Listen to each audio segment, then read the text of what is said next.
los profesores, todos de esta facultad.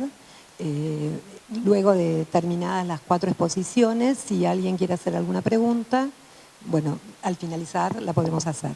En primer lugar va a hablar la profesora Graciela Ignacio sobre el tema de la recepción del derecho a la identidad en la filiación. Buenas tardes a todos. ¿Se escucha? Bueno, gracias por esta convocatoria y gracias a ustedes por estar acá. Mi tema es hacer una breve reflexión sobre la recepción del derecho a la identidad en la filiación actual. Y quiero empezar con una reflexión de una nenita que dijo, con 2 ojos, una nariz y una boca, mirá qué diferentes que somos. Y qué sorpresa, porque ella descubrió el concepto de identidad. Somos diferentes y podemos ser nosotros mismos y diferentes de otras personas por determinados datos que componen nuestra identidad.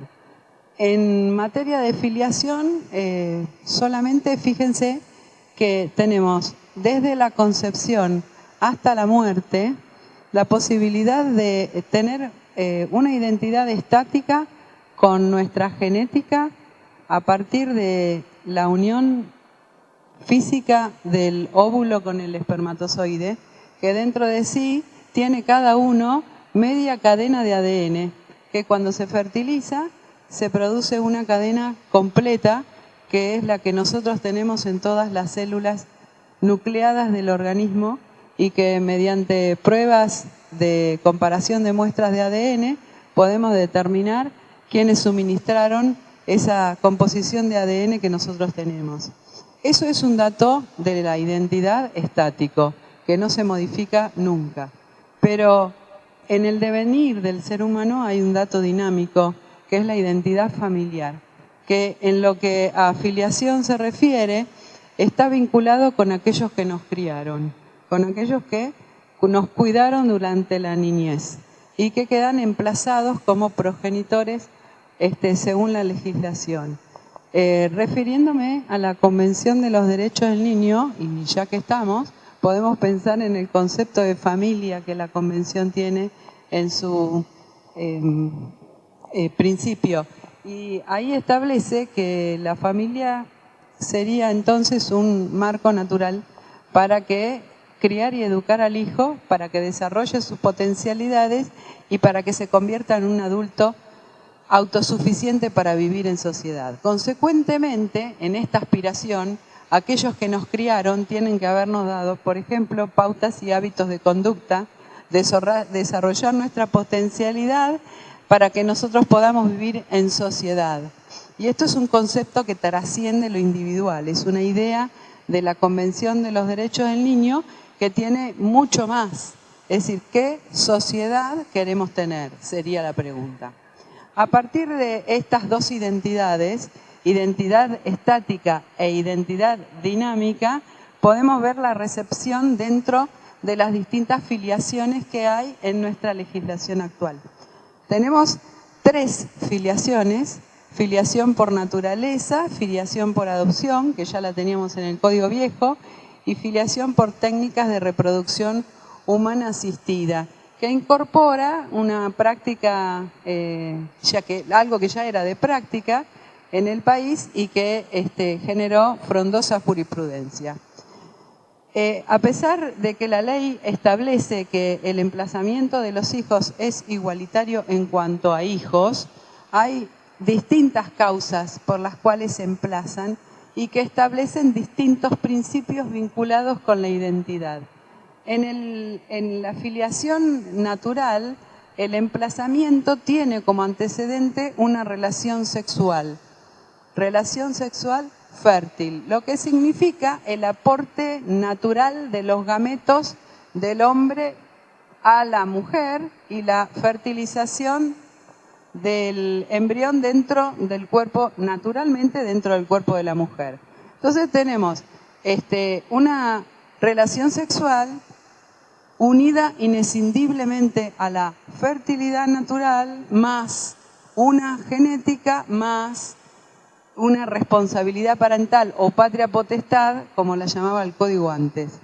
Está todo unido, lo que trae como consecuencia que el derecho a la identidad genética coincida con el derecho a la identidad familiar y que aquellos que aportaron sus gametos naturalmente sean aquellos que nos cuiden y nos críen a través de la responsabilidad parental. Fíjense que acá no hay autonomía de la voluntad para nada.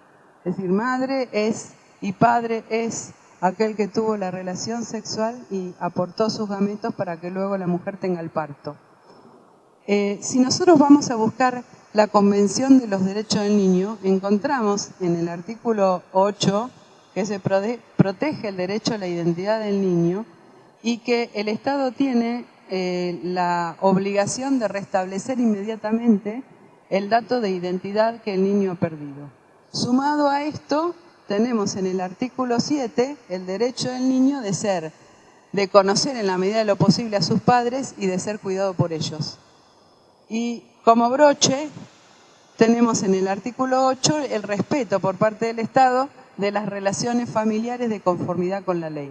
Consecuentemente, nos imaginamos que no vamos a respetar relaciones familiares que no estén de conformidad con la ley. Y si miramos el norte de la familia que la Convención quiere, vamos a ver una segunda filiación, que es la filiación por adopción, donde de alguna manera el niño carece de una familia continente. Consecuentemente, tiene una identidad biológica disociada o una identidad genética disociada de la familia social o de la familia que el derecho le da porque la de origen no lo podía contener. En esta segunda filiación lo que vemos es un control del Estado respecto de la idoneidad de las personas que quieren ser adoptantes. Este control del Estado se inicia con la autonomía de voluntad del pretenso adoptante, que quiere ser padre y por eso tiene que someterse a un control de idoneidad. Luego, el Estado, a través del proceso de guarda, evalúa su función de padre, en concreto con relación al niño, cuyo interés superior se aconseja que se elija a este adoptante. En este caso, fíjense entonces que no es el derecho del niño mantener la identidad filiatoria jurídica coincidente con la genética, porque hay un principio superior, que es el derecho a tener una familia que lo contenga. Y este es el interés superior del niño y el interés social del Estado de mantener y de respetar. ¿Comprenden? Así es entonces como el derecho a la identidad se transforma y ya no es quedar emplazado como hijo de aquellos que aportaron sus genes, sino de el derecho a conocer, al conocer los orígenes. Es decir, que se recepta ampliamente en el nuevo código. El derecho a conocer los orígenes es irrestricto para el adoptado, que puede acceder a los legajos que anticiparon su adopción, que son varios juicios que regula la legislación actual para llegar a la adopción, a pesar de la crítica doctrinaria. Además, se les impone a los padres adoptantes la obligación de informar los orígenes. Fíjense que este niño sí tiene un antecedente genético estático y puede tener una identidad familiar antecedente anterior a la adopción. Entonces, este es el origen del niño que quiere el derecho que el niño y luego adulto conozca. La ley le da la posibilidad al adoptado a partir de los 13 años de iniciar una acción autónoma con patrocinio letrado. Por lo tanto, el derecho de informar de los padres adoptantes creo que sufre una limitación. Ya no es que le pueden informar al niño en el momento que ellos consideren conveniente durante la minoridad, sino que es hasta los 13 años, porque a partir de ahí ya le dan derecho a iniciar acción autónoma.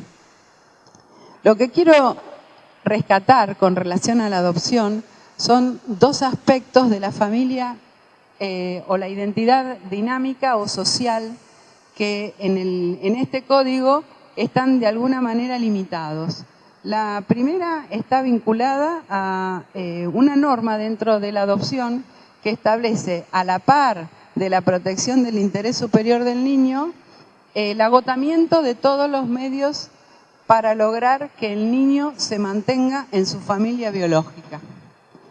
Y establece en uno de los procesos administrativos que llamamos convencionalmente medidas de abrigo, la búsqueda de familiares en la familia ampliada para que se hagan cargo del niño, con plazos establecidos de 180 y 180 días más. Puede ser, en el caso concreto, que se demore el derecho del niño a tener una familia que lo contenga. Entonces, prestar especial atención a esto, que creo que está primero el interés del niño a ser criado por una familia y después el agotamiento de las medidas para lograr que esté en su familia ampliada. No generalizo, lo que digo es que el interés del niño corresponde a la situación concreta por que cada uno esté pasando. Esta es la primera reflexión que hago con relación a esto. La segunda reflexión es el tratamiento que el nuevo código tiene con relación a las guardas de hecho. Considera que las guardas o las entregas directas están prohibidas. Están prohibidas como fundamento de la adopción, indudablemente, porque la guarda era en el Código Viejo judicial y sigue siendo en el Código Nuevo judicial. Solo que habilita al juez la posibilidad de separar al niño del guardador, si así lo considera. Entonces, lo que creo que hay que tener en cuenta fundamentalmente es el caso concreto del niño. No prejuzgar y no considerar que la guarda de hecho de por sí es un ilícito o de por sí es perjudicial para todos los niños, sino considerar en el caso si es más perjudicial separar al niño de la continuidad de cuidado que está teniendo, evidentemente también evaluando si no hay un ilícito detrás, por supuesto, pero evaluar la continuidad de trato que el niño está teniendo y el cuidado que está teniendo, si es más beneficioso quedarse y fundar, según las constancias de la causa, por qué se separa el niño de la familia guardadora de hecho y por qué es más conveniente que la situación se cambie. Este año, en uno de los últimos pronunciamientos de la Suprema Corte de la Nación, no sé si fue marzo o abril, no recuerdo ahora, se separó a un niño de su guardadora. La Cámara ordenó que se la restituyera y llegó hasta la Corte, con la apelación de los ministerios públicos y del tutor del niño. La Corte ordenó la restitución del niño a la familia guardadora de hecho. Y entre sus fundamentos estaba que la separación del niño de la situación en la que se encuentra tiene que estar debidamente fundada en las constancias de la causa. Esto quiere decir que hay que evaluar con pruebas que correspondan dentro de las características de la causa, si es más importante para el niño quedarse con esta familia o estar separado. Y segundo, establece que el interés superior del niño tiene que ser para el caso concreto, que no es una proclama o una generalización. Entonces, considero que los guardadores pueden llegar a ser referentes afectivos del niño y formar parte de la familia de facto del niño. Lo digo porque hay en el fundamento de la declaración de la sentencia de adoptabilidad por parte del juez está la posibilidad de no decretar la adoptabilidad del niño si hay algún referente afectivo del niño que se haga cargo. Consecuentemente puede ser a la inversa. Decretar la adoptabilidad del niño cuando hay un referente afectivo del niño y es beneficioso para el niño, que en el caso concreto sea otorgada una guarda con fines de adopción. Por último, quiero hacer una referencia comparando estas dos situaciones con las técnicas de fertilización humana asistida, de la que van a hablar un poquito más y mejor y más extenso mis compañeros de panel. En las técnicas de fertilización humana asistida vemos que hay autonomía de la voluntad para emplazarse, o sea que la voluntad procreacional es causa de la filiación.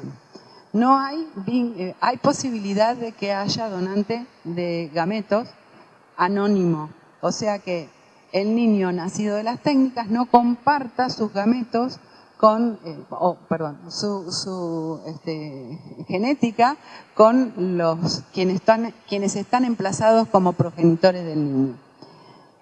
La ley veda la posibilidad al hijo nacido de estas técnicas de iniciar acciones de filiación para emplazarse o desplazarse, porque estas acciones solamente están en el marco de las acciones de filiación por naturaleza.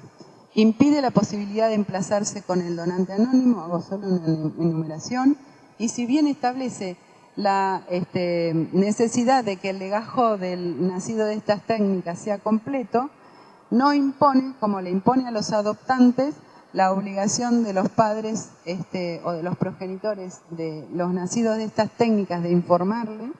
Tampoco los evalúa como evalúa a los padres adoptantes, y finalmente retasea su derecho a la información. En primer lugar, porque solo puede informarse de cuestiones de salud, y en segundo lugar, porque el acceso al conocimiento de la identidad del donante está limitado a justos motivos o motivos fundados con autorización judicial. O sea que el tratamiento en estas tres es diferente. Es verdad, son diferentes realidades, pero hay un solo derecho a la identidad. Habría que ver cuál es el que hay que proteger en cada caso. Bueno, muchas gracias.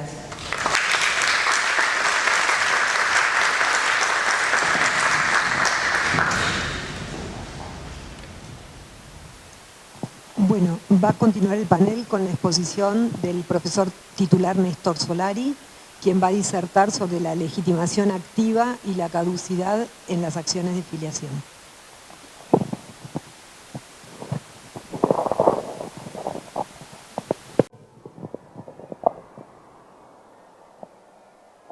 Bueno, ¿qué tal? Buenas tardes.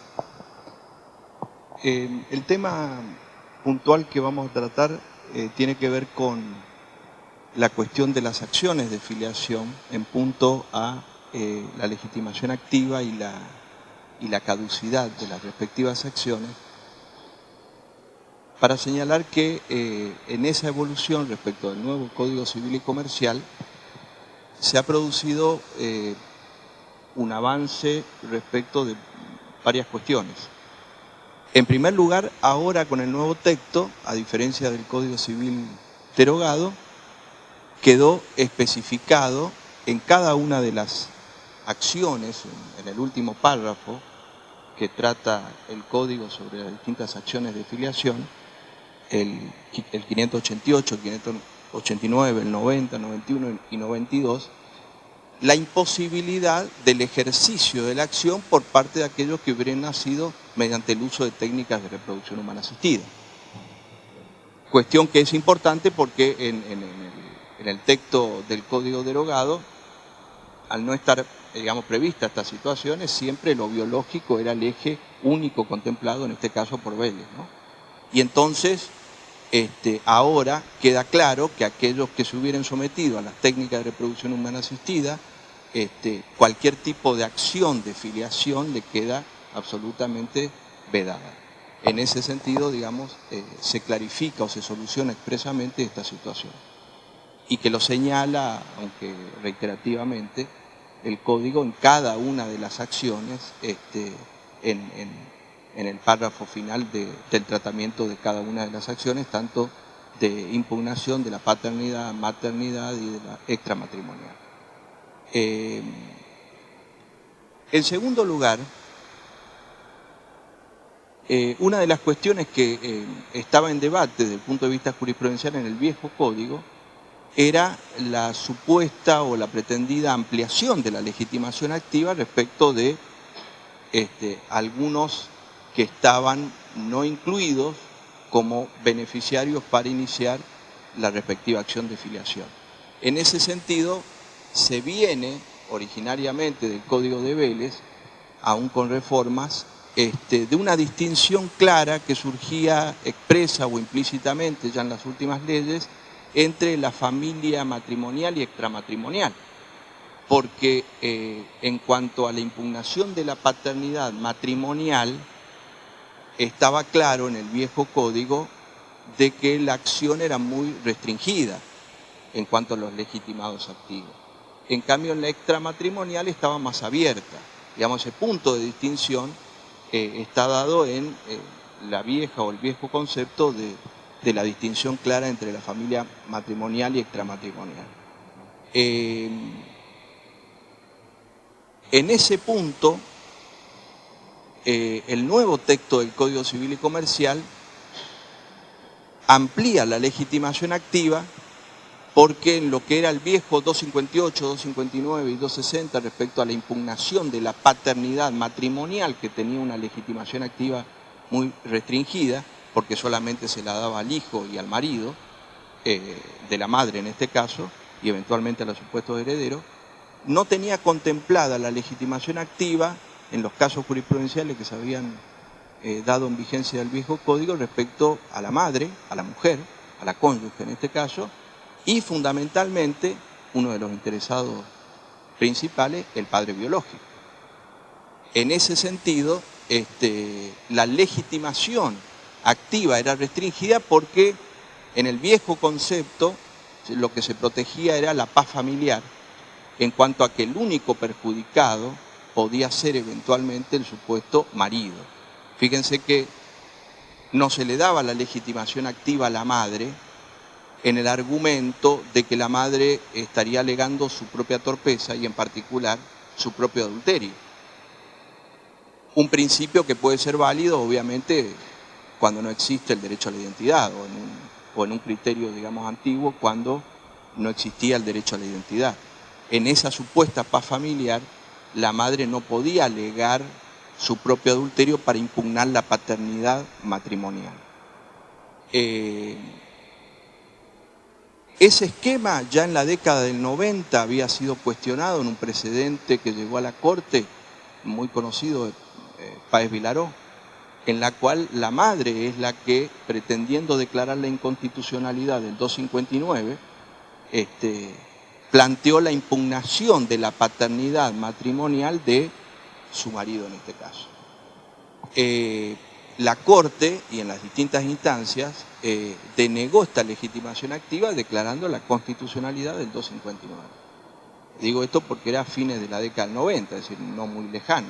Incluso ya habiendo sido aprobado la Convención de los Derechos del Niño y la reforma constitucional del 94 en particular. Ese esquema se puede decir que en el nuevo código está superado porque ahora el artículo 590, lo que sería el equivalente a la impugnación de la paternidad matrimonial, ahora llamada impugnación de la filiación presumida por ley, amplía la legitimación activa porque establece la acción. El primer párrafo del 590 dice: la acción de impugnación de la filiación del o la cónyuge de quien da a luz puede ser ejercida por este o esta, por el hijo, por la madre y por cualquier tercero que invoque un interés legítimo. En consecuencia está comprendido también el padre biológico. En ese sentido hay una ampliación respecto de los legitimados actuales.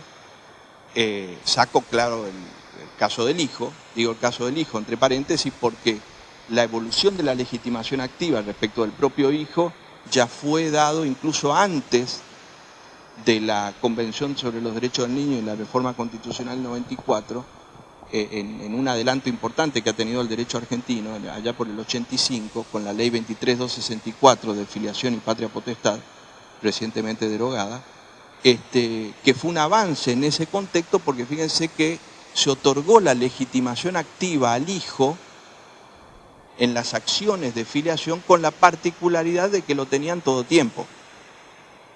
Es decir, no se estableció plazo de caducidad. Ahora, obviamente, es del mismo sentido, ¿no?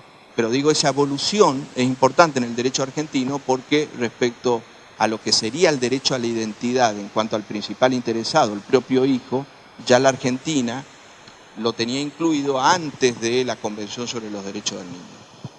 Con estas dos particularidades, no solamente que le daba la legitimación activa en todas las acciones, sino que también lo podía ejercer en todo tiempo y durante toda la vida. Pero en cuanto a la impugnación de la paternidad matrimonial, que decíamos que se amplió esta legitimación activa, ahora en el nuevo código, superando esa restricción que existía respecto de solamente el marido, hay una atención que hay que poner en el artículo 589, que refiere a esta misma situación, impugnación de la filiación presumida por ley,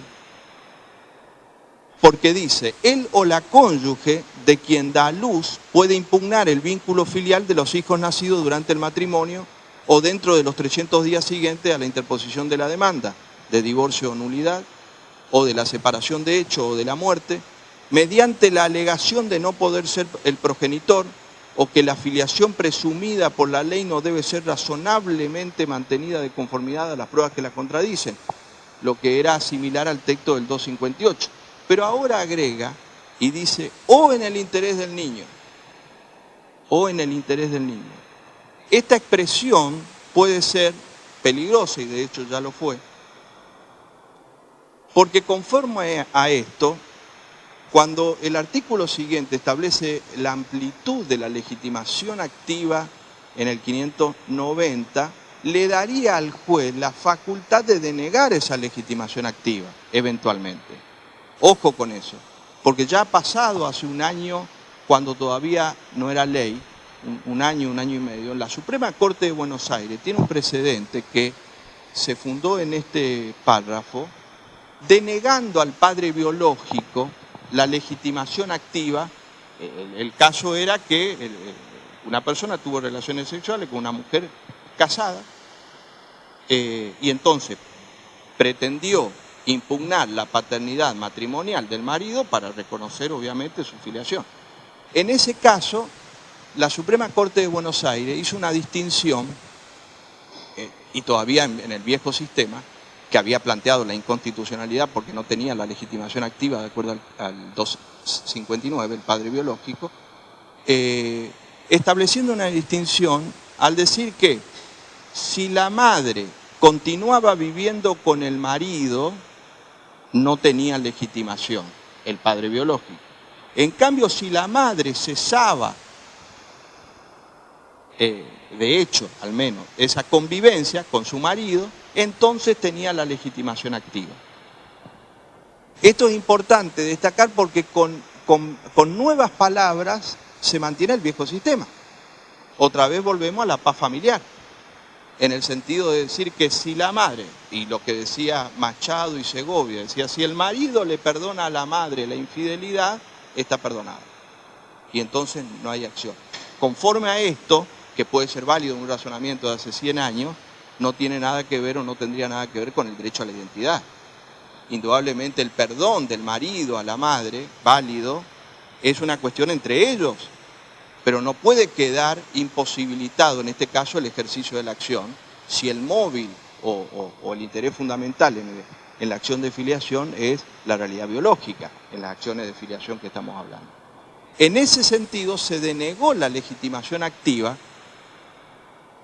al padre biológico porque la madre, el fallo de la Suprema Corte de Buenos Aires, porque la madre siguió viviendo con el marido. Y de alguna manera decía que el padre biológico venía ahí a afectar esa paz familiar. Y en todo caso el hijo iba a tener legitimación o tenía legitimación en su momento. Y acá hizo aplicación de lo que entonces era el proyecto en esta frase del interés del niño. Y entonces interpretó que el interés superior del niño en ese caso era mantenerse en la filiación de ese matrimonio. Y ahí, entre paréntesis, digo esto que decía, fíjense, la paz familiar.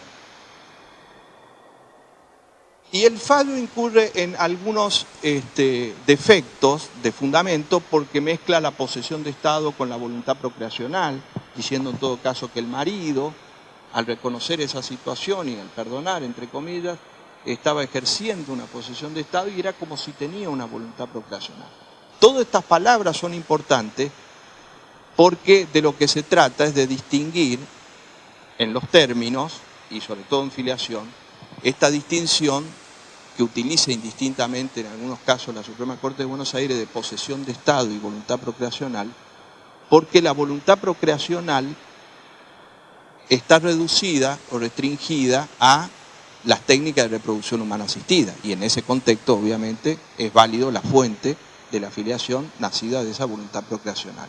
No así en la filiación biológica, que el componente o el dato es y sigue siendo y debe seguir siendo lo biológico. Porque si hay relaciones sexuales y como consecuencia se produce el nacimiento, ahí el dato es lo biológico, si no se recurrió a las técnicas de reproducción humana asistida. Y en todo caso tendrá que irse por la vía eventualmente de una adopción.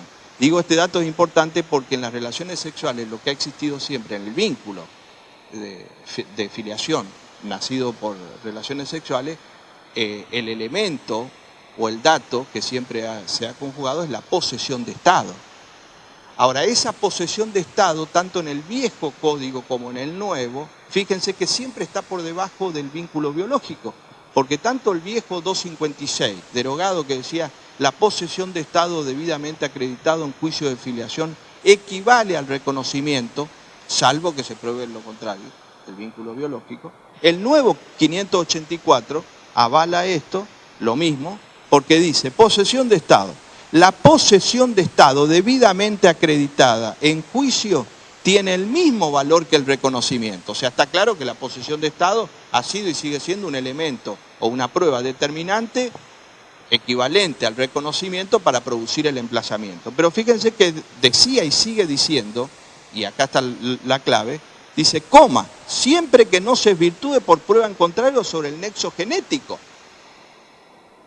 Es decir, si una persona ejerció el rol de padre y durante 15 años trató a un hijo como tal, no siendo el hijo biológico, y en el juicio de filiación se prueba de que hubo trato, y por lo tanto posesión de Estado, eso equivale al reconocimiento. Ahora, si en ese juicio se introduce o se cuestiona por medio de la prueba biológica, y la prueba biológica dice que no es el padre, no hay ninguna posibilidad que la posesión de Estado convalide el vínculo filial. ¿Por qué? Porque el dato genético, vuelvo a lo que decía antes, sigue siendo, era y sigue siendo determinante para el emplazamiento. Porque si acá nosotros metemos la voluntad procreacional, vamos a entrar a confundir todas las fuentes de filiación en este caso, ¿no?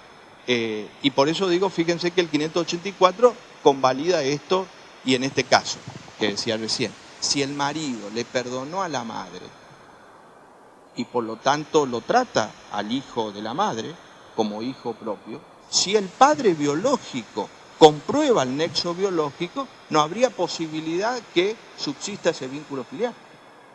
Una sola cuestión puede quedar en debate, que no es el caso ahora para profundizar, no en el interés del niño, porque en el interés del niño entonces el juez puede decir cualquier cosa. De hecho, la Suprema Corte dijo, bueno, el niño como tiene la legitimación activa abierta en todo tiempo, él tendrá la posibilidad de desvirtuar el vínculo. Ojo con eso, porque si bien el hijo tiene la legitimación activa en todo tiempo, cuando ha transcurrido una determinada cantidad de tiempo, justamente para que tenga esa legitimación ya por derecho propio, el daño ya es irreversible. No es lo mismo un juicio de filiación del recién nacido al año, a los 2 años, que a los 18, 19 o 20 años. En consecuencia, el hecho de que el hijo pueda tener acción y legitimación activa en todo tiempo, no implica que se debe cerrar en este caso esas acciones. En esa situación, el único contexto, decía, para el debate que se puede dar de la eventual negación de la legitimación activa, en este caso al padre biológico, o al marido, si fuera el caso, o a la cónyuge, es a una edad donde el niño tiene madurez y edad suficiente y en el juicio expresa que quiere seguir en ese vínculo filial. Ahí podría abrirse una posibilidad de debate, pero no en esta expresión amplia que decía, o en el interés del niño, porque entonces otra vez estaría supeditada esa legitimación activa a la situación de hecho y a lo que eventualmente el juez pueda interpretar en ese caso. Y por eso hay que tener, digamos, cuidado en esa conjunción, porque si bien se amplió en este sentido, se le otorga ahora esta facultad al juez que se le deniegue, como se le ha denegado, en este ejemplo que decía, al padre biológico. En ese sentido también la acción de impugnación del reconocimiento del hijo extramatrimonial, lo que era el viejo 263 y el actual 593, en eso no ha cambiado en cuanto a la legitimación activa porque es y sigue siendo amplia. Es decir que la ley dice el reconocimiento de los hijos nacidos fuera del matrimonio puede ser impugnado por los propios hijos y por los terceros que invoquen un interés legítimo. O sea, queda abierta una legitimación activa amplia, lo mismo que el viejo 263. El hijo puede impugnar el reconocimiento en cualquier tiempo, igual que el viejo régimen. Ahora dice, los demás interesados que tienen la legitimación activa pueden ejercer la acción dentro de un año de haber conocido el acto de reconocimiento o desde que el otro tuvo conocimiento de que el niño podría no ser el hijo. En esta acción en particular y en todas, lo que hizo el nuevo código es unificar el plazo de caducidad a un año cuando la acción no es ejercida por el propio hijo. Es decir, todos aquellos que pretenden o tienen la legitimación activa para las acciones de filiación tienen un plazo de caducidad. Y ese plazo de caducidad se unificó en uno. Digo en uno porque en el viejo régimen en algunas acciones era uno y otra dos. En el caso, por ejemplo, de esta. El viejo 263, para impugnar el reconocimiento de la filiación, el plazo de caducidad de los terceros era de 2 años. Ahora se bajó a 1. En ese contexto, entonces, se sigue manteniendo, y en esto creo que es erróneo, se sigue manteniendo la distinción entre los legitimados según sea el propio hijo u otras personas. Si es el propio hijo, como antes, lo tienen durante toda la vida, no hay plazo de caducidad. En cambio, cualquier otro legitimado, ahora es más amplia la legitimación activa, pero todos esos legitimados tienen plazo de caducidad y todos ahora tienen 1 año. El plazo de caducidad creo que no debería existir en el contexto actual, por varias razones. Uno, por lo que estamos hablando acá del derecho a la identidad respecto a la realidad biológica, que en los juicios de filiación es lo fundamental como dato que se tiene en cuenta en este caso. Segundo, por los adelantos científicos de las pruebas biológicas, en la cual hoy no hay imposibilidad o impedimento para abrir esta legitimación activa, en razón de que ahora hay pruebas biológicas científicas como no había antes, que era más subjetivo. Entonces era lógico que la ley cerrara en un plazo, en un momento determinado, estas acciones para darle certidumbre jurídica o estabilidad a ese estado de familia. Y finalmente, el plazo era entendible hasta la 23.264 en el argumento de que en algún momento el estado de familia debía quedar firme. Cuando se incorpora en la 23.264 la legitimación activa del propio hijo durante todo tiempo, igual que ahora, ya ese argumento no, digamos, ha caído o no tiene sentido, porque el estado de familia por el propio hijo siempre puede ser cuestionado durante toda la vida. Entonces ya el argumento del plazo de caducidad para que quede fijo o se dé certidumbre a ese estado de familia es solamente respecto de los terceros, pero no respecto del hijo, que a los 50 años el hijo puede impugnar una paternidad en este caso. Y en ese sentido creo que es importante porque hubieron varios fallos en el viejo régimen ya en el viejo régimen y con más razón en el actual régimen, que declararon la inconstitucionalidad del plazo de caducidad, no solamente del marido, del 259 entonces que tenía un año, igual que ahora, sino también de la impugnación del reconocimiento del viejo 263, ahora el 593, de la impugnación del reconocimiento del hijo extramatrimonial, varios fallos que declararon la inconstitucionalidad del plazo y le dieron la legitimación activa después del año en un caso y después de 2 años en otro, como en este. Por lo tanto, yo creo que ese mismo argumento constitucional debe seguir siendo utilizado en el nuevo código y particularmente porque creo que hay un argumento de un fallo de Esquel del sur que aplicó un razonamiento que me parece interesante, que es que en realidad la ley constitucionalmente no puede hacer una distinción o una discriminación en punto a las acciones de filiación en relación a los legitimados activos, dándole a uno durante toda la vida, el hijo, y a los otros un plazo de caducidad de 1 año. Porque si están legitimados para este derecho, sería injusto o irrazonable que a algunos se le dé un plazo de caducidad y a otros no. Ese mismo argumento yo creo que puede ser utilizado en el actual régimen porque se mantiene este plazo de caducidad. Y en eso creo importante, respecto de esta cuestión y otra, tener presente que a partir del 1 de agosto de este año sigue vigente la Constitución. Digo porque algunos cuando hablan ponen a este código por encima de los tratados internacionales. En este sentido no está exenta de cualquier control de constitucionalidad pedido de parte o de oficio, y más allá de los adelantos indiscutibles en este caso, este mismo argumento que estoy diciendo, que fue utilizado por fallos anteriores, el mismo argumento que puede utilizarse hoy en el mismo Código Civil y Comercial nuevo. Bueno, gracias, muy amable.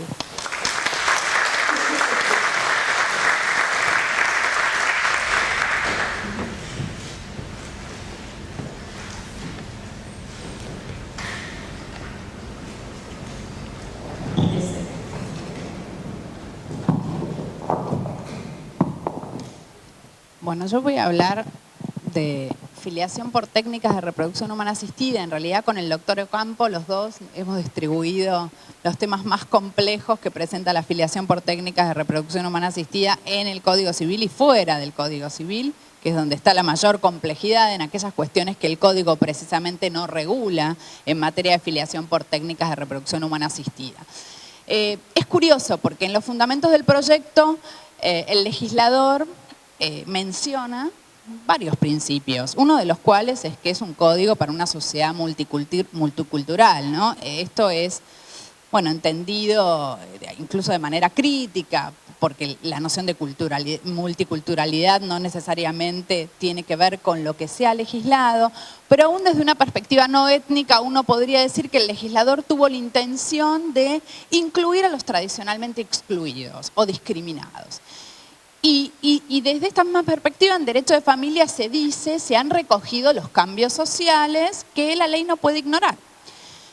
El legislador está diciendo esto y por otro lado nos encontramos con varios autores que nos dicen el código nace viejo. Entonces, ¿en dónde está esta diferencia de mirada entre un legislador que cree que ha sancionado el código más moderno que podía sancionar en materia de fertilización asistida y autores que lo critican por haberse quedado digamos, atrás de algunos fenómenos muy particulares? Claramente cuando se regula como tercera fuente filial la filiación por técnicas de reproducción humana asistida, se está incorporando, incluyendo una idea de familia amplia donde se regula de la misma manera y se abarca de la misma manera amplia las situaciones de familia originadas a partir de una unión de distintos sexos, del mismo sexo, incluso de familias monoparentales, porque en ningún momento la ley impone ningún tipo de límites para acceder a la filiación por técnicas de reproducción humana asistida. Este no es un mecanismo subsidiario de filiación, es un mecanismo al que puede acceder cualquier persona en principio sin límite alguno. Como primera cuestión, me gustaría aclarar esto de, la importancia de haber categorizado una tercera fuente filial y por qué la filiación por técnicas de reproducción humana asistida debe distinguirse de la filiación por naturaleza y la filiación por adopción. claramente la filiación por naturaleza tiene un origen en el acto sexual, en el elemento genético, no hay duda de que debe distinguirse de la filiación por técnicas, pero también la filiación por adopción es importante que se distinga de la filiación por técnicas y por eso yo coincido con el criterio del legislador de haber incorporado las técnicas como una tercera fuente filial. Porque no es lo mismo la adopción que la filiación por técnicas. La voluntad procreacional o el elemento volitivo, este deseo de ser padre, este deseo de asumir la responsabilidad parental respecto de un hijo, que está presente, claro está, en la filiación por técnicas y que también está presente en la filiación por adopción, no responden a un mismo fenómeno. Porque en la filiación por técnicas de reproducción humana asistida, la voluntad procreacional es el inicio de la filiación. La filiación es una consecuencia de la voluntad. En la adopción tenemos un niño que ya existe y la mirada está puesta en el niño y en el derecho del niño a tener una familia cuando su familia de origen no le puede dar sus cuidados primarios, etcétera, etcétera, como bien dispone el artículo 594 del Código Civil.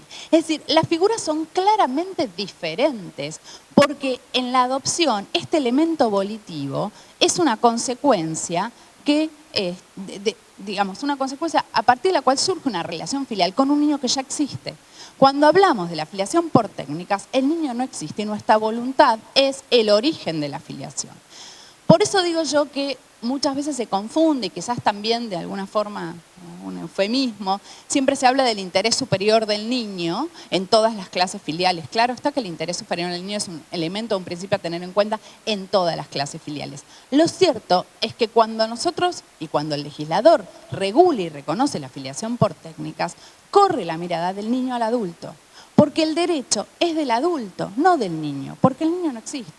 O sea, cuando el legislador regula la filiación por técnicas de reproducción humana asistida, está reconociendo el derecho a formar una familia de un adulto e incluso diría yo, si bien esto no se menciona expresamente porque pareciera que hay mucho miedo a decirlo, está reconociendo en cierta medida un derecho a procrear o intentar procrear, que se entiende dentro del marco de la libertad de intimidad y que se entiende como el fin al que aspira supuestamente el legislador cuando reconoce esas técnicas. ¿Por qué digo esto? Porque si no estuviera en la mentalidad del legislador la intención de reconocer este derecho a procrear o intentar procrear, las técnicas se hubiesen reconocido solamente como medio subsidiario ante la infertilidad, para garantizar el derecho a la salud.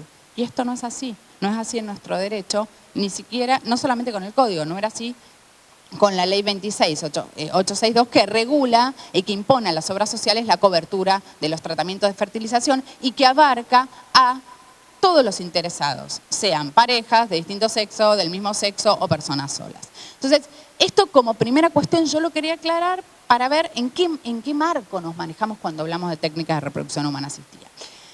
Claro, esto es lo que dice la ley y la ley claramente establece que el principio en materia de técnicas de reproducción humana asistida es la voluntad procreacional, es la voluntad expresada o proyectada a través de un consentimiento informado, la fuente de filiación en materia de técnicas. Por eso comparto con Aspiri cuando dice que hubiese sido más acertado que expresamente se dijera que la fuente de filiación es la voluntad procreacional en sí y no la técnica.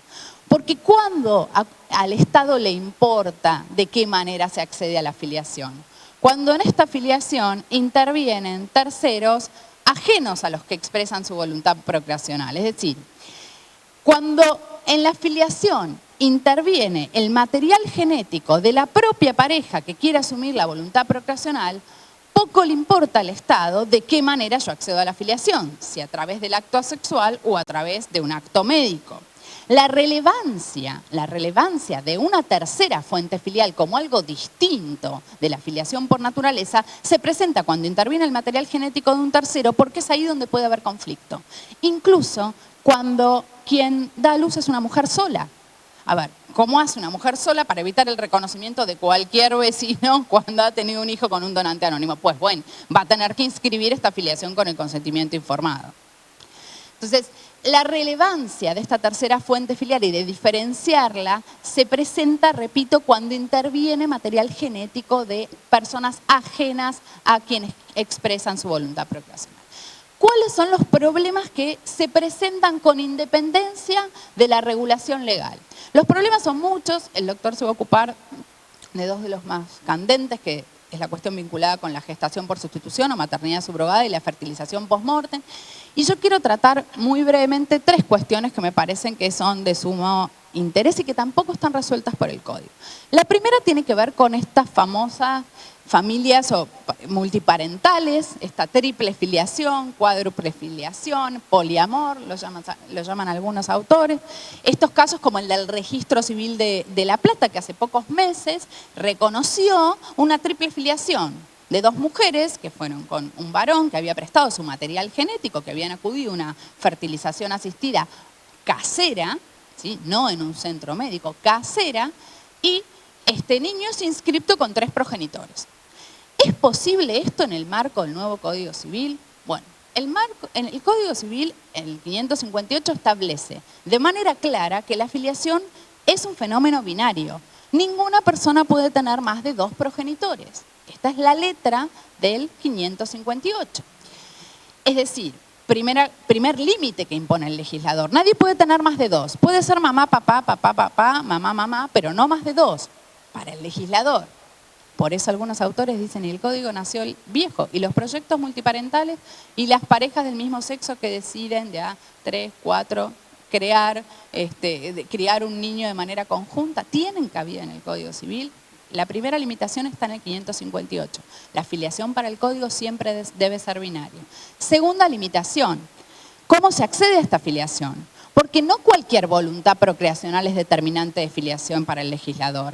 La voluntad procreacional se debe haber expresado a través de un consentimiento libre, informado, prestado en un centro médico, es decir, es un documento sanitario, documento privado que va a ser público luego de que se protocolice o se certifique ante una autoridad sanitaria y que luego tiene que estar inscripto, reunidas todas estas condiciones en el registro civil para que tenga efecto erga omnes.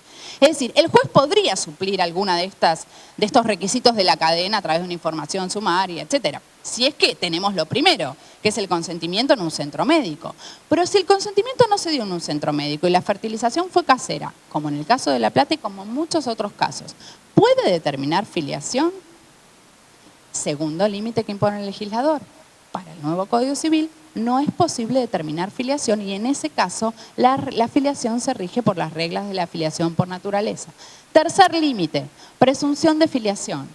El 566, establece, ya no hablamos más de la presunción de paternidad del marido, hablamos de presunción de filiación con intención de equiparar, ¿no?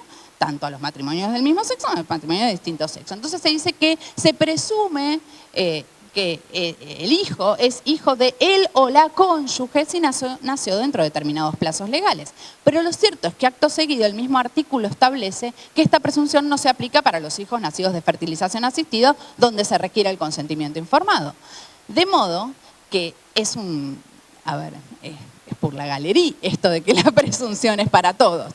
Porque por lógica, si yo voy al registro civil, si estoy casada con un varón e inscribo a mi hijo con la partida de nacimiento y la partida de matrimonio, el señor del registro civil va a inscribir esta filiación porque la presunción opera de pleno derecho y porque además no tendría por qué tener ninguna sospecha de que el hijo no es de mi marido, aunque sea de un donante anónimo o aunque sea del sodero. O sea, me lo va a inscribir.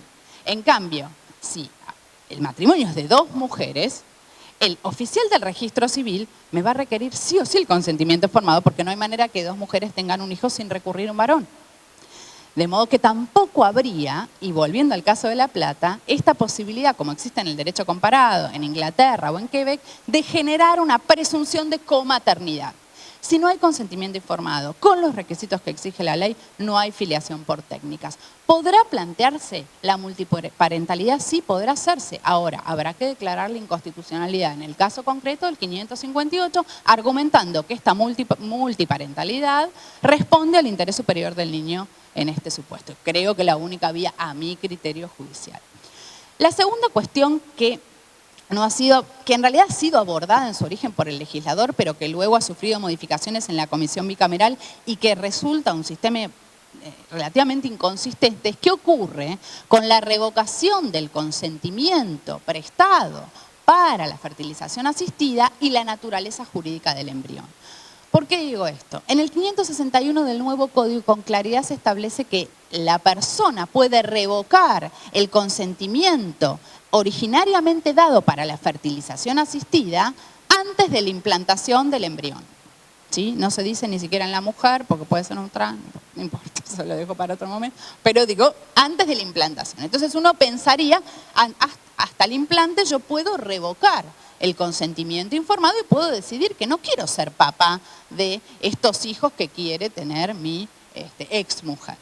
Esto no es una novedad. En el derecho comparado hay muchísimos casos, y en el derecho argentino hay uno también, donde se ha discutido la situación en la que el varón, por determinadas circunstancias, no quiere gestar con su ex mujer y retira su consentimiento para el implante de los embriones, y la mujer insiste en que quiere implantarse los embriones. Esto se ha resuelto incluso como un tema de custodia de embriones. En Estados Unidos, hace muchos años, en un fallo de la Corte Suprema de Tennessee, se disputaban en un juicio de divorcio la custodia de los embriones. La mujer los quería dar en adopción, entre comillas, a una pareja fértil, el hombre los quería destruir. La Corte hace lugar al pedido del hombre y dice que toda persona tiene derecho a no engendrar un hijo no deseado.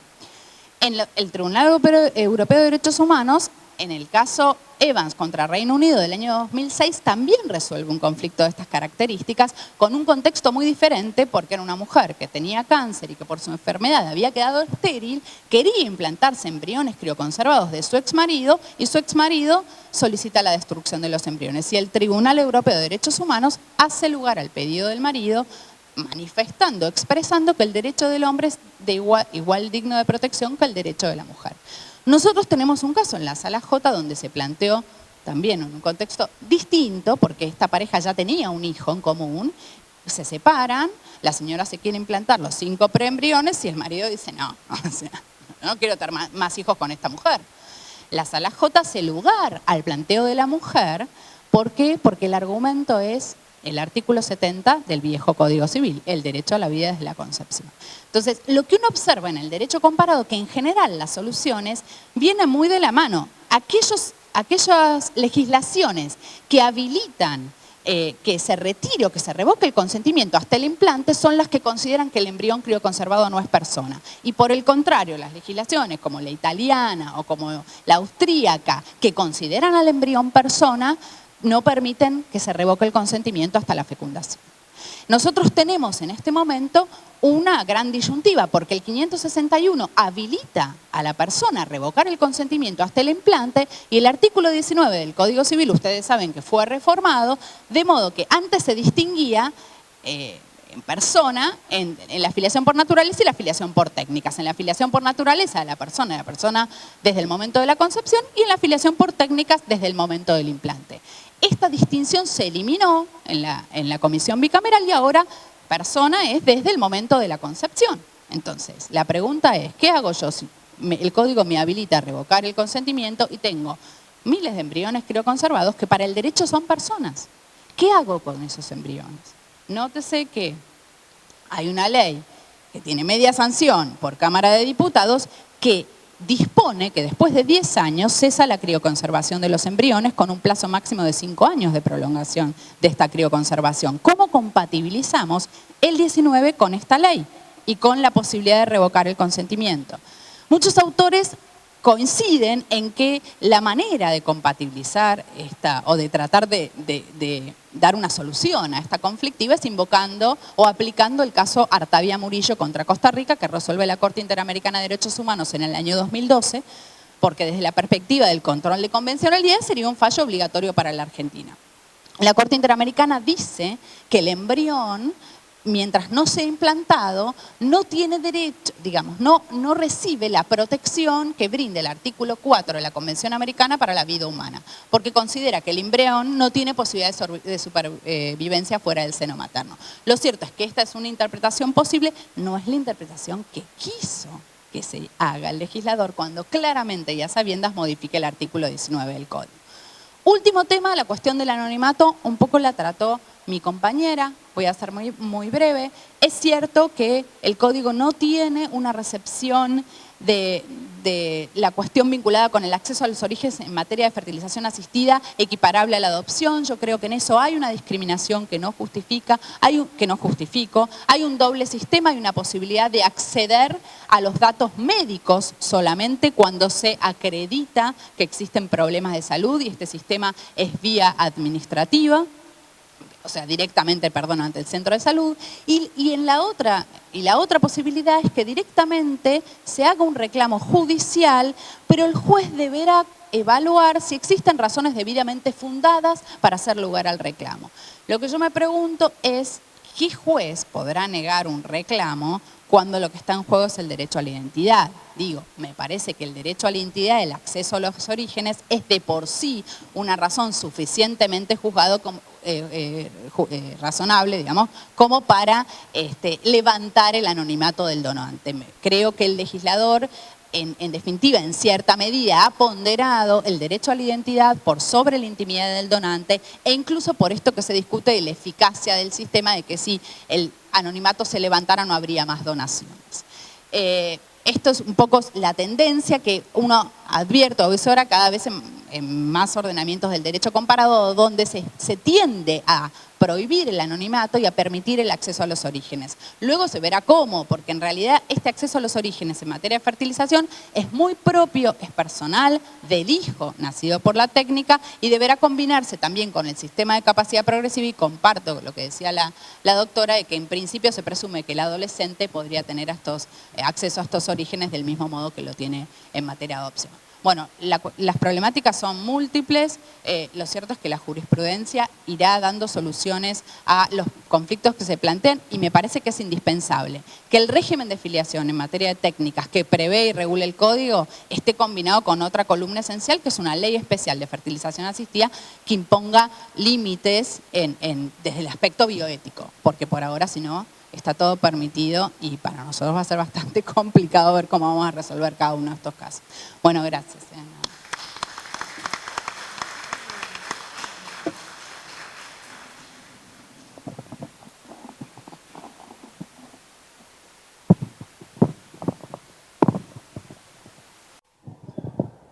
Bueno, es muy claro que todo el tema de fecundación asistida nos lleva a todos nosotros a replantearnos muchas de las posiciones en las que hemos sido formados o las que eventualmente por cuestiones ideológicas comulgamos o pensamos que son las correctas. Bien dijo la doctora Famá, hoy la fecundación asistida es una fórmula más para tener hijos. Yo me acuerdo del año 1988 cuando formamos una comisión en la entonces Secretaría de Justicia de la Nación. Hablábamos de la fecundación asistida y decíamos que para poder recurrir a la técnica era necesario previamente probar la imposibilidad de tener hijos por parte de las parejas que pretendían solucionar su problema de maternidad a través de la técnica. O sea, era claramente un mecanismo que sustituía la imposibilidad de tener hijos de manera natural. Hoy por hoy, como bien la señala la doctora Famá, tanto ha cambiado el tema que hoy la técnica de fecundación asistida es una técnica para tener hijos. No sustituye nada, sino, como bien dijo ella, puedo tener hijos naturalmente por adopción o a través de la técnica. Claro, esto lo que significa es que ha cambiado muchísimo todo desde en los últimos tiempos. El 1988 no está tan lejos del punto de vista del tiempo, pero sí está muy lejos del punto de vista de lo que ha evolucionado la sociedad y en definitiva lo que ha evolucionado el derecho. Y precisamente los dos temas que yo pienso abordar hoy en esta charla tienen que ver con cuestiones que estaban previstas en el proyecto de Código Civil y Comercial, pero que luego, cuando se sanciona el código actualmente vigente, fueron suprimidas. ¿Por qué fueron suprimidas? Bueno, puede haber infinidad de situaciones, consideraciones. Yo no conozco la intimidad de las decisiones tomadas en el Congreso de la Nación, pero sin embargo hay dos temas que no tienen tratamiento legal. Uno tiene que ver con la maternidad subrogada y otro tiene que ver con la fecundación post-mortem. En materia de maternidad subrogada, o lo que vulgarmente se conoce como alquiler de vientres, bien que no es la terminología más adecuada porque no necesariamente la onerosidad está permitida o no necesariamente la onerosidad es lo que acompaña la maternidad subrogada. La realidad es que antes de la sanción del nuevo Código Civil y Comercial, respecto a este tema, ha habido 5 fallos. 3 en el ámbito de los tribunales de la capital, de los tribunales civiles de la capital federal, 1 en Entre Ríos y un último fallo en Mendoza. Todos ellos dictados durante la vigencia del Código hoy derogado. El fundamento de las resoluciones judiciales, bueno, básicamente el reconocimiento de una realidad, que es que se había recurrido a la contratación de una madre portadora ante la imposibilidad que tenían los cónyuges de tener hijos de forma natural, o la madre o la mujer de poder portarlo. En el caso de Mendoza hay un condimento adicional que realmente es muy importante, que tiene que ver con que el contrato celebrado con la madre portadora era oneroso. Y el juez que resuelve esta cuestión dice que la onerosidad no descalifica el acuerdo, ya que considera que así como en esta fórmula gana plata el sanatorio, gana plata el médico, también tiene derecho a ganar plata la madre que va a llevar a ese chiquito. Y en consecuencia que va a aportar ese bebé hasta su nacimiento. Entonces, no descalifica el acuerdo en función de la onerosidad que tenía, sino que considera que realmente no pone ni quita nada a la cuestión. En el proyecto de Código Civil y Comercial, la maternidad subrogada estaba admitida, pero uno de los requisitos que traía la disposición proyectada era que el contrato fuera gratuito, que el acuerdo fuera gratuito, no admitía la onerosidad, porque parecería estar implícito en esta solución que podemos admitir la maternidad subrogada en determinadas situaciones, pero no podemos permitir que esto se convierta en un negocio. El argumento es, bueno, que negociar para aportar un bebé es un tema que parecería ser, no es muy razonable desde el punto de vista del análisis de las conductas. Y segundo, otro argumento que también he visto respecto a esto es que permitir la onerosidad de los contratos significaría cosificar a la mujer, porque la mujer portadora se convertiría en una suerte de portadora que entra en un negocio donde no se la tiene en cuenta para nada, no se tiene en cuenta ni sus eventuales afectos, ni que el hecho de que va a llevar un bebé durante 9 meses en su vientre, etcétera, etcétera, etcétera. Toda esa situación queda de lado en función de la consideración de tipo contractual, donde al cambio de un precio ella presta su vientre para llevar un chiquito. Entonces, parecería que admitir la onerosidad del contrato tiene estas dos implicancias. Eventualmente podría ser algo contrario a la moral, discutible, pero bueno, podría ser, y en cualquier caso también significaría la cosificación de la mujer. Lo cierto es que en el Código Civil y Comercial no hay una norma que establezca nada respecto a la maternidad subrogada. La propuesta del proyecto no fue recogida en el código que en definitiva se termina sancionando, con lo cual ahora nos encontramos ante un claro vacío legal. Es decir, ahora debemos que pronunciarnos a la luz de las normas del nuevo Código Civil y Comercial. ¿Es posible la maternidad subrogada o no es posible la maternidad subrogada? Acá tenemos análisis de orden, si tienes que llamarlo, de juicios de valor, y después tenemos un análisis de lo que surgiría de las normas del código. Como juicio de valor, algunos que se oponen a la maternidad subrogada podrían decir que admitir este tipo de acuerdos, oneroso o gratuito, es un acto que contraría la moral y las buenas costumbres, que rompe las reglas de comportamiento que debe tener una sociedad y en consecuencia no debe admitirse. Mucho más que esto no creo que se pueda decir, porque desde el punto de vista estrictamente de por qué está permitida o por qué está prohibida, desde el punto de vista de si afecta o no a la salud del bebé, etcétera, etcétera, etcétera, si el hecho de que tenga una madre portadora y luego hay una madre que en definitiva termine siendo su madre, afecta o no afecta al desarrollo del chiquito, es una hipótesis absolutamente imposible de confirmar, de confrontar, de saber cuál es la consecuencia. En cualquier caso, en la adopción pasa algo parecido muchas veces y sin embargo nadie cuestiona la adopción por esta hipótesis de posible afección del chiquito por tener una madre portadora y luego una madre que termina siendo su madre real. Y desde el punto de vista estrictamente del análisis del derecho positivo argentino, de lo que está hoy vigente, habría que analizar si la posibilidad de la maternidad subrogada se compadece con alguna disposición que sobre fecundación asistida tiene el Código Civil y Comercial. Concretamente me estoy refiriendo al artículo 562 del actual Código Civil y Comercial, el 562, que es el que refiere a la voluntad procreacional, dice que el hijo concebido mediante técnicas de fecundación asistida es hijo de la mujer que lo dio a luz y eventualmente funcionará el marido de esa mujer, el conviviente de esa mujer, la otra mujer si se trata de un matrimonio de mujeres, o eventualmente si es una maternidad asumida en solitario, bueno, pues será hijo solamente de la mujer que lo dio a luz. Pero lo que importa de esto que estoy refiriendo es que la mujer que lo dio a luz parece condicionar la maternidad subrogada. Porque en la maternidad subrogada, la mujer que da a luz es la madre portadora.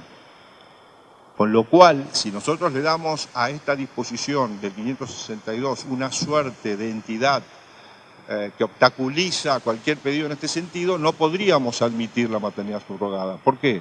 Porque al momento de pretender hacer valer el contrato, el juez deberá decir, sí, no, pero que la madre de este chiquito es la que lo dio a luz, no la señora fulana de tal que junto con su marido viene con un contrato en el cual comprometieron que al nacimiento ese chiquito iba a ser inscripto a nombre de ellos dos. En una de las posibilidades tengo una norma que me impediría avanzar por esto que acabo de señalar. ¿Cómo hago para, de alguna manera, bypassear el artículo 562? Hoy hablábamos, antes de venir a dar esta charla, en sala de profesores entre nosotros, y bueno, pero la realidad es que también cuando las sentencias judiciales que referí en vida del viejo código que admitieron la maternidad subrogada también tenían un obstáculo, que era el 242. El 242, que determinaba que quién es la madre, establecía criterios que son incompatibles con el contrato de maternidad subrogada, porque la madre que trae al chico al mundo no va a ser la madre que en definitiva va a inscribir ese chico. El 242 era también un obstáculo en el régimen del Código Civil y sin embargo todo parece indicar que a pesar de ser un obstáculo, la realidad estuvo por encima de la norma. Es decir, había un acuerdo, había voluntad procreacional de marido y mujer, en el ejemplo, una tercera mujer que había prestado su vientre para aportar ese bebito y en consecuencia en ese acuerdo de voluntades todos estaban de acuerdo quiénes iban a ser los verdaderos padres. Y en función de que ellos habían acordado que quiénes iban a ser los verdaderos padres, le daban relevancia a lo que las partes quisieron en, entre comillas, desmedro de la aplicación de normas de derecho positivo. ¿Son razonables o irrazonables estos fallos? Y la realidad es que cuando el Código la Ley 23.264 introduce el artículo 242 del Código Civil, probablemente no tenía en mente las consecuencias que podían surgir a partir del advenimiento de estas técnicas y del crecimiento de estas técnicas y del avance de estas técnicas. Entonces, el derecho cristaliza en un momento dado y la realidad muchas veces lo supera. Y todo parece indicar también que en ese esquema no es irrazonable asumir la realidad. Yo reconozco que el tema de maternidad subrogada es un tema difícil. Yo mismo he tenido, cuando estuvo este proyecto, el proyecto del Código Civil y Comercial original, dando vueltas y lo estuvimos analizando, yo tenía mis dudas respecto a si era razonable o irrazonable aceptar este tipo de acuerdos. Pero la realidad es que cuando uno analiza y se pone a ver cómo funciona la conducta humana, no puede automáticamente descalificar este tipo de acuerdos sosteniendo que, bueno, el 242 por acá o que el 953 en el viejo régimen del Código Civil es contrario a la moral y a las buenas costumbres, porque la realidad es que el concepto de moral y buenas costumbres seguramente no es el mismo hoy que el que era hace 50 años. ¿Cuál sea esa regulación de manera adecuada? Y bueno, pues la verdad es que tampoco lo tengo tan claro. Hoy dijo la doctora Famargo que es cierto, el código puede haber nacido viejo. Por ahí el proyecto de Código Civil y Comercial también era viejo en ese sentido. Cuando admite la maternidad subrogada solamente a través de un contrato gratuito, y a lo mejor queda desbordada por la realidad. ¿Por qué tiene que ser gratuito? O vamos a recurrir a la ficción de hacer contratos gratuitos pero que realmente son onerosos. Porque también reconozcamos, esto es en función de lo que las partes quieren hacer. Pues si me prohíben el contrato oneroso, lo haré gratuito. Y ya veré la forma en que la onerosidad real queda satisfecha y formalmente presento un contrato que cumple con los requisitos de la ley. Por otro lado, también con respecto a si debe ser oneroso, debe ser gratuito, si puede o no ser, tener estas características, vuelvo una vez más.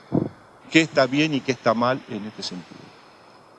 Esto lo dejo planteado como una inquietud, no necesariamente como una definición de mi parte, porque la realidad es que yo he cambiado tanto de mi manera de pensar en estos últimos tiempos que decir que yo digo que esto es así o que a mí me parece que es así es en el fondo un poco irreflexivo, porque todos los días cambio un poco y todos los días cuando debato con otros amigos, profesores de la facultad, todos los días cambiamos un poco. Entonces, pero el planteo está así. Hoy la maternidad subrogada no está prohibida.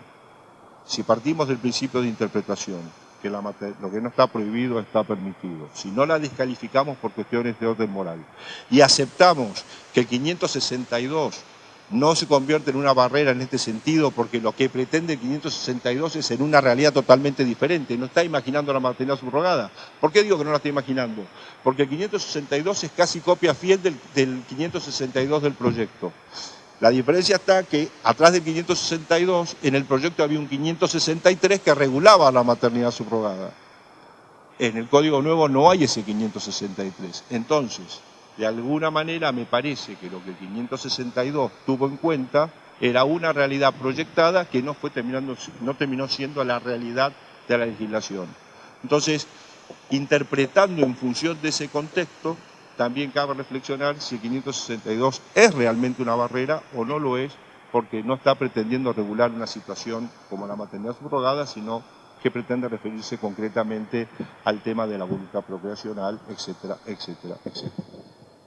El debate está puesto ahí y bueno, si ya hubo 5 resoluciones judiciales que dijeron que sí, advierto poco posible que haya muchas resoluciones judiciales que digan que no. Porque también hay otro tema que es que los jueces resuelven en función de la realidad que los circunda y en definitiva no se pueden apartar de esa realidad. En consecuencia, no quiero que me recusen el día de mañana, porque yo no soy juez de todas maneras, pero hay los que sean jueces y que acá están presentes seguramente algún día enfrentarán esta situación y bueno, hay que ver qué resuelven en definitiva, pero me parece que hay como una tendencia a admitir que este tipo de situaciones debe ser recogido, por lo menos jurisprudencialmente.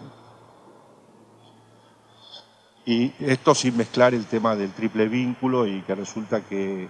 Porque acá el problema de no admitir la maternidad subrogada significa que los matrimonios entre hombres, que son matrimonios porque la ley así lo considera, no pueden tener hijos sino a través de la adopción, ¿no?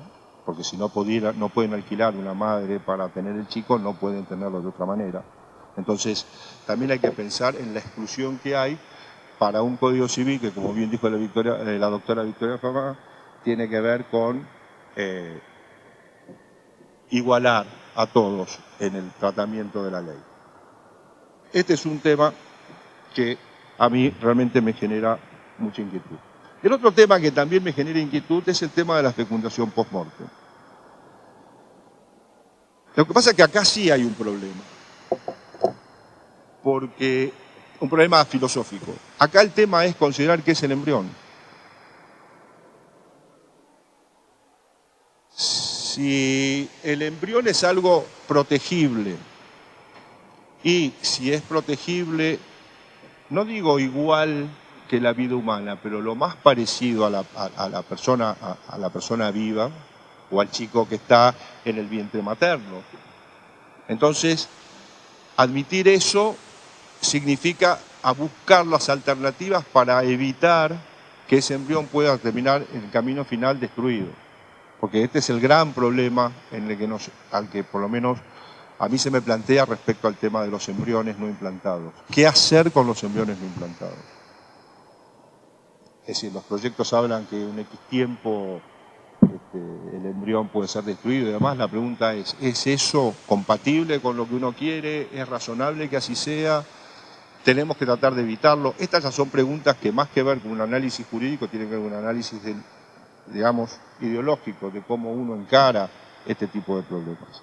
Pero claramente, cuando uno habla de fecundación post-mortem, yo me imagino los supuestos en los cuales hay un embrión, la posibilidad de implantarlo, por X circunstancias, ha muerto la persona que dio su consentimiento informado y entonces la persona, el sobreviviente, su fértil, pretende implantarse el embrión y se encuentra entonces con si puede o no puede y cómo es el vínculo que ese embrión tiene, tanto con respecto a la persona que se lo implanta como a la persona que dio su consentimiento libre e informado. En el proyecto de Código Civil y Comercial también había una solución expresa respecto a la posibilidad de la fecundación post-mortem. En principio decían que la fecundación post-mortem no generaba un vínculo de filiación entre la persona que había participado del proceso y ese chiquito. Pero ojo, salvo que, decían, que cuando la persona daba su consentimiento libre e informado, prestara su conformidad para que pudiera ser implantado post-mortem o lo hacía en un testamento. Y la madre implantaba ese chiquito en el plazo de 1 año. Yo me acuerdo cuando comentábamos en reuniones informales la solución del proyecto, decíamos que lo del plazo del año tenía algo de injusto por cuanto dejaba en manos de la madre la determinación o no de la existencia de un vínculo de filiación de ese chiquito con el padre o madre o con el progenitor que ha fallecido. Lo cierto es que el proyecto establecía esa posibilidad, pero tampoco el Código Civil y Comercial la recoge, sino que directamente nada dice respecto a la fecundación post-mortem. Y entonces allí volvemos al problema original. Nada dice, no está prohibida. ¿Está permitida? Si está permitida, tiene varios problemas. En primer lugar, si está permitida la fecundación post-mortem, tal como está el Código Civil ahora, no tiene plazo para esa fecundación post-mortem. Puede ser 1 año, 6 años o 15 eventualmente, suponiendo que 15 años sean un plazo lógico. ¿Por qué? Porque el Código no establece plazo. Como nada dice, no establece plazo. Es cierto que el plazo ha sido un requisito de la legislación comparada, pero el derecho argentino, si lo consideramos permitido, evidentemente, al no tener plazo, la implantación puede ser en cualquier momento. Funcionará allí la teoría de si hay un ejercicio abusivo del derecho de la madre a implantarse un embrión en el caso de fallecimiento del otro progenitor, pero en cualquier caso no hay una norma que específicamente resuelva el tema. Este es un primer problema que tenemos. El segundo tema es si el fallecimiento implica un supuesto de caducidad del consentimiento libre e informado. No hay tampoco en el Código Civil y Comercial una norma que diga que el fallecimiento de aquel que dio su consentimiento libre e informado implica la caducidad de dicho consentimiento. Entonces la pregunta es, ¿el fallecimiento causa o no causa la caducidad de ese consentimiento? Eso no tiene respuesta, podemos decir que sí y podemos decir que no, y en cualquier caso los fundamentos serán tan válidos en un caso como en el otro. En tercer lugar, otro problema que se plantea es, tenemos que distinguir para la fecundación post-mortem entre lo que damos en llamar la fecundación homóloga de la fecundación heteróloga. ¿Qué quiero decir con esto? Bien se señaló aquí en esta charla que la fecundación homóloga, vale decir aquella en la que los gametos son de marido y mujer, vamos a hacerle un ejemplo sencillo,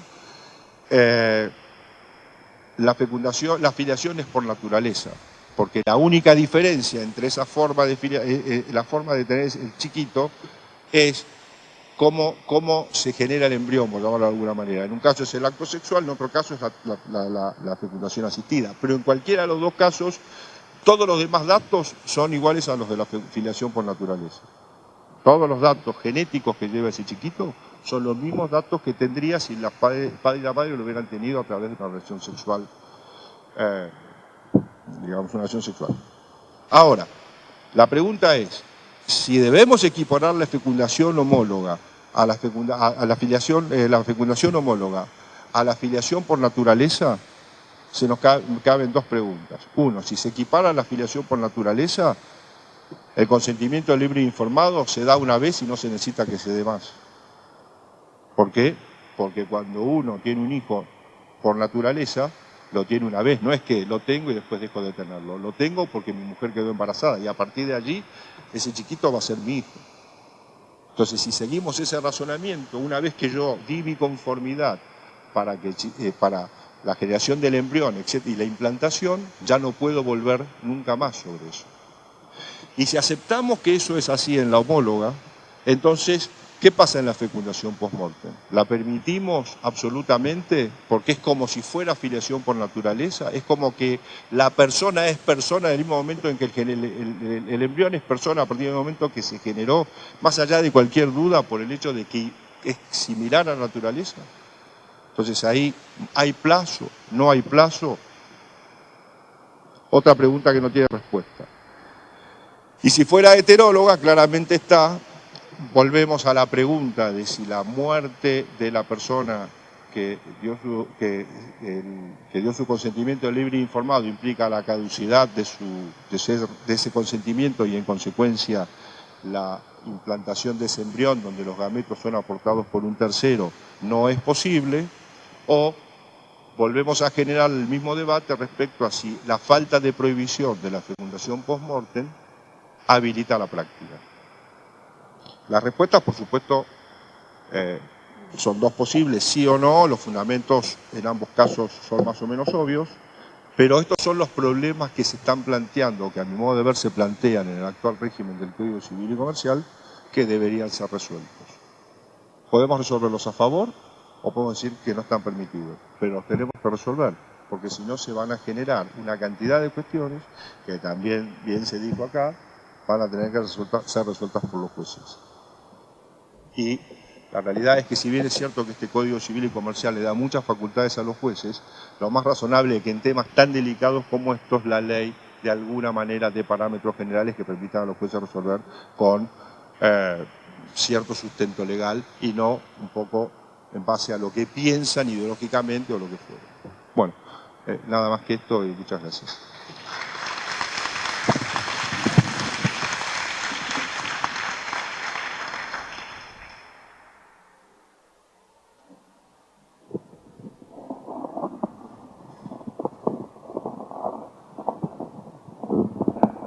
Bueno, con la disertación del profesor Guillermo Campo, de la doctora María Victoria Pamá, que hablaron sobre las técnicas de reproducción asistida, han terminado las exposiciones. No sé si alguno tiene alguna pregunta que quiera formular.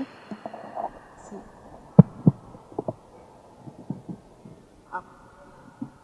¿No quiere venir acá? Sí, lo pasamos en... Porque así lo vamos a subir mejor. O se lo paso al panel.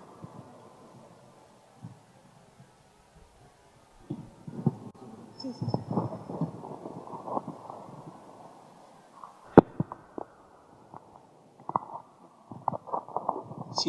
Si el embrión antes del implante es considerado persona, me surge la siguiente duda.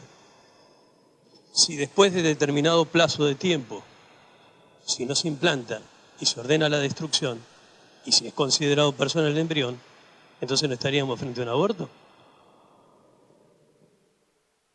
Un homicidio, ¿sí?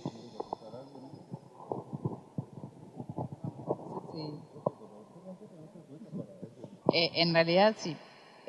A mí el tema es complejo y la mayoría de las legislaciones que en el derecho comparado regulan y reconocen la fertilización asistida tienden a considerar que el embrión no es persona sin perjuicio de que se le otorga una protección especial que tiene que ver con esta condición de que es vida humana. No es persona desde el derecho. Es decir, el derecho hace un corte, y repito esto, para mí es importante destacar lo que dijo también el doctor, fuera de la cuestión ideológica, moral, religiosa, sino desde el derecho hace un corte y dice, a partir del implante hay persona, en algunos casos no, porque hay legislaciones que habilitan el aborto, pero me refiero, y antes no. Esto era lo que contenía el 19 en su versión original.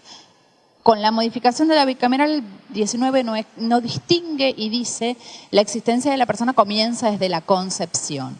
Muchos autores han decidido interpretar el 19 sobre la base de lo que la Corte Interamericana dice en Artavia Murillo, que dice que el término concepción debe entenderse como desde la implantación, porque antes de la implantación no hay posibilidad de supervivencia del embrión fuera del seno materno. Pero, digo, esta es una cuestión discutida y en general igual ninguna legislación, por más que consideren el embrión como no persona, lo desprotege. No hay ninguna legislación que lo considere cosa, por dar un ejemplo. Digo, es una categoría intermedia, híbrida, que recibe una protección especial.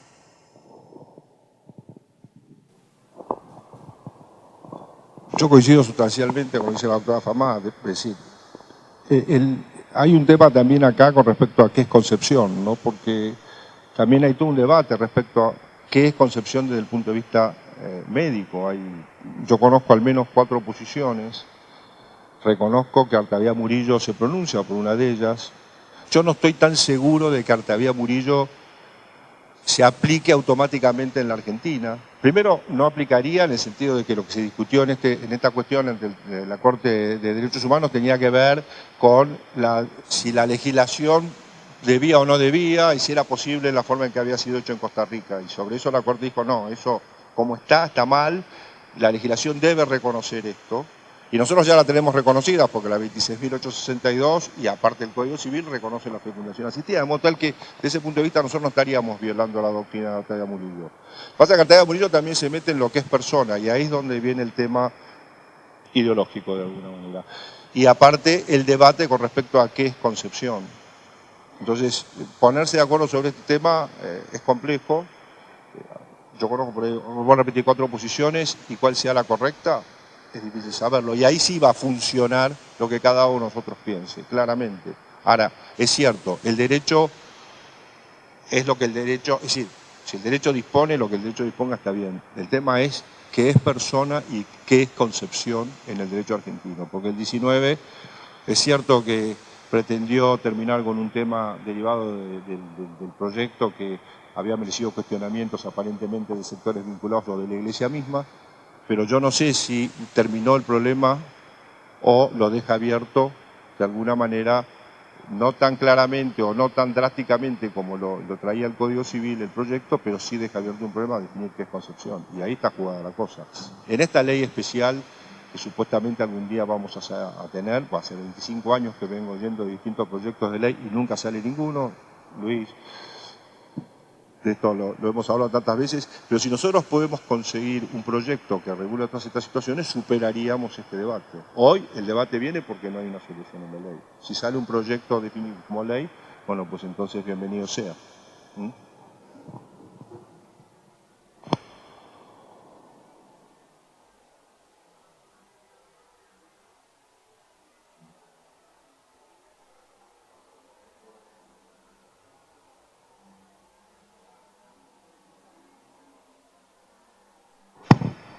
Bueno, cerramos la mesa de filiación, le agradecemos su presencia y bueno, la jornada continúa mañana. Buenas noches.